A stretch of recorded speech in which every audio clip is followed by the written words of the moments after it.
Olá, meu nome é Vanessa, eu sou do Polo de Linhares e o meu módulo educacional vem para falar sobre o movimento de projéteis ou lançamento oblíquo. Eu escolhi esse tema porque ele está no dia a dia dos alunos durante a aula de educação física, por exemplo, quando ele chuta uma bola ou quando ele arremessa a bola no cesto de basquete, nas Olimpíadas de Astronomia, Astronáutica, enfim.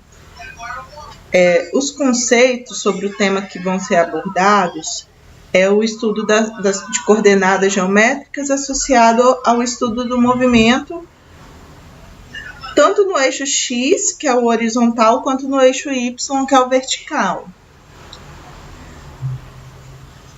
Aqui no meu módulo educacional, eu descrevo o movimento, né? Eu falo da questão dele ter dois tipos de movimento no eixo Y, no caso no vertical, e no eixo X, horizontal.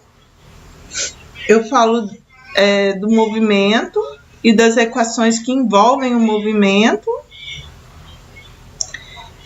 e do ambiente de modelagem. Por que eu escolhi o PET? O PET ele permite que o aluno ele faça uma conexão entre fenômenos físicos com a ciência que está por trás dele, né? E ele oferece ao aluno modelos fisicamente corretos e gratuitos, na verdade, né? Bom, sobre o lançamento oblíquo, como eu falei inicialmente, ele tem parte horizontal e parte vertical. Na direção horizontal, que é o eixo X, o corpo ele vai realizar um movimento retilíneo uniforme.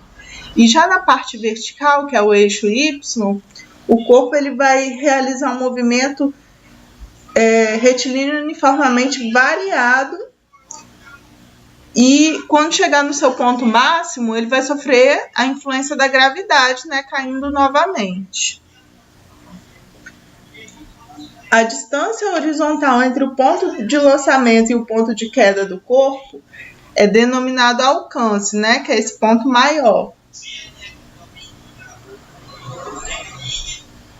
Aqui são as equações, né, conforme eu havia dito. Bom, quanto à área de simulação do PET, ela trabalha com todos os dados, né? O alcance, a altura, o ângulo de lançamento, a velocidade, a massa, o diâmetro do objeto, se a gente considera ou não a resistência do ar. Aqui na parte de simulação eu posso escolher, né, qual objeto eu vou lançar. Voltando aqui à plataforma do PET, eu posso alterar para bala de canhão, bola de golfe, bola de beisebol, bola de futebol, uma abóbora, um homem adulto, um piano ou um carro. Eu posso considerar ou não a resistência do ar, né? E aqui eu posso aumentar ou diminuir esse campo de visão do lançamento. Aí no meu módulo educacional, eu faço algumas perguntas inicialmente para saber o que o aluno tem de conceito, o que ele carrega de conceito sobre o movimento. Eu peço ele para imaginar, né, considerar o lançamento, só que sem simular inicialmente. Aí eu pergunto a ele o que ele acha que acontece com o eixo X quando o objeto é lançado do canhão em direção ao eixo Y. O que acontece em relação ao alcance, a velocidade máxima do projétil, a aceleração máxima do projétil. Na questão 2, eu pergunto o que acontece com o valor das grandezas se aumentarmos a massa do projétil. Então aqui ele vai responder o que ele acha que acontece, porque todas essas perguntas inicialmente aqui, elas são feitas antes da simulação. Aí aqui eu pergunto o que acontece com os valores de grandeza se considerarmos a resistência do ar, certo?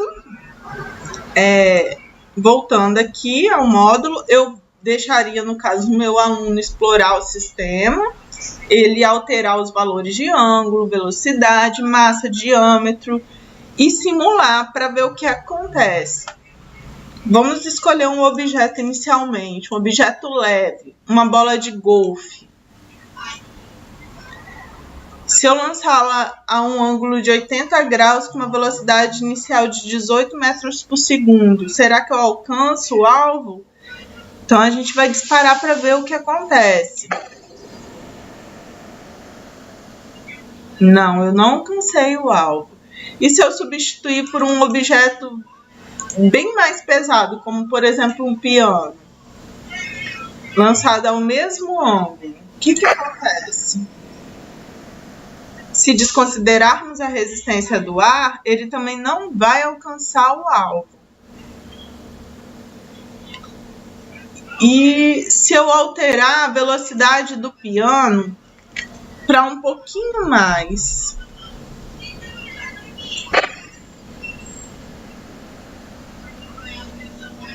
bom, aí eu acerto o alvo. Então, com isso, o aluno ele pode perceber que existe uma relação entre velocidade e o lançamento.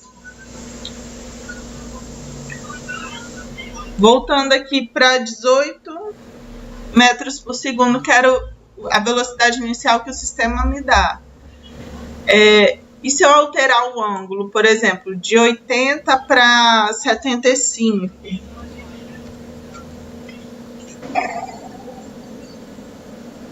Com isso eu posso perceber, e o aluno perceberia, lógico, né, que existe também uma relação entre o ângulo de lançamento e, enfim, e o alvo, né? Depois do aluno explorar o sistema, ele viria para cá, para o módulo educacional, e responderia as perguntas do segundo procedimento, que é depois da simulação. Aí eu pergunto a ele para analisar o gráfico e responder o que acontece em relação ao eixo X e em relação ao eixo Y.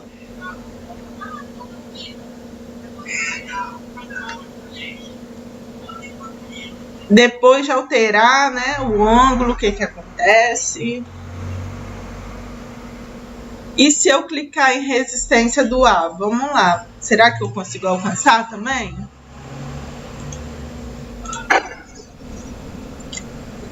Eu não alcanço. Então, com tudo isso, o meu aluno vai aprendendo a relacionar, né? E, por fim, eu faço uma pergunta discursiva. Com base nessa simulação, o que pode-se dizer da relação entre os objetos escolhidos, o ângulo de lançamento e a distância que o objeto alcança em cada uma das situações? Porque aí eu consigo saber se o aluno vai conseguir falar sobre as relações entre o objeto escolhido, o ângulo de lançamento, a distância que o objeto pode alcançar. É isso.